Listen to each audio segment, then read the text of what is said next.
Et puis vous écoutiez David Chanteran, qui est historien et qui est passionnant sur cette période de l'Empire et sur les joyaux de la couronne qui ont été volés. Je voudrais qu'on écoute peut-être une nouvelle fois Rachida Dati. Elle était ce matin au micro d'Europe 1 et de CNews et elle parlait du nombre d'agents de sécurité. S'agissant du Louvre, je vais vous dire, c'est 2200 agents. La moitié, c'est que de la sécurité, que des agents dédiés à la sécurité. Il y en a moins qu'avant ? J'ai entendu une personne dire qu'il y avait moins de personnel de la sécurité qu'avant. Non, ils vous disent qu'il y en a, qu'on en veut plus. C'est pas qu'il y en a moins, ils en veulent plus. Il n'y en a pas qui ont été supprimés, par exemple, ces dernières années. Dire, 35 heures. Non, mais attendez, d'abord, c'est une organisation. Puis je vais vous dire quelque chose de très simple sur le musée du Louvre. Le musée du Louvre, quand il est conçu, il n'est pas conçu pour recevoir 10 millions de visiteurs. Il n'est pas confronté aux nouvelles formes de délinquance, aux intrusions. Là, c'est un vol spectaculaire. Bruno Pomar, vous écoutez cela avec intérêt et puisque vous êtes un spécialiste de la sécurité, d'abord il y a toujours eu des vols par intrusion.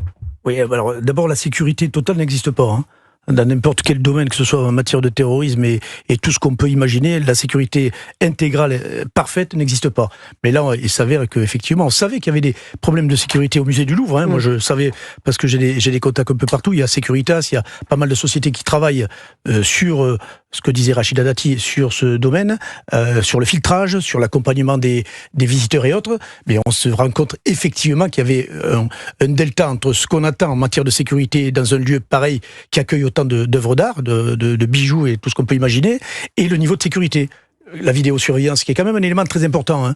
L'humain, c'est une chose, la vidéosurveillance, c'est quelque chose d'essentiel. On se rend compte que quasiment 60-70%, les trois grandes salles ne sont quasiment pas équipées de vidéosurveillance. Là, on peut se poser la question. Et le résultat, on l'a là. On a vu que ces équipes de braqueurs, qui sont des équipes de braqueurs de plus en plus spécialisées, qui peuvent venir des pays étrangers. Vous savez, il y a les années 96, il y avait les Pink Panthers, je ne sais pas si vous vous rappelez, qui étaient spécialisés dans la bijouterie. Ils venaient des pays de l'Est, anciens militaires yougoslaves, etc., qui étaient préparés pour faire ce type d'attaque.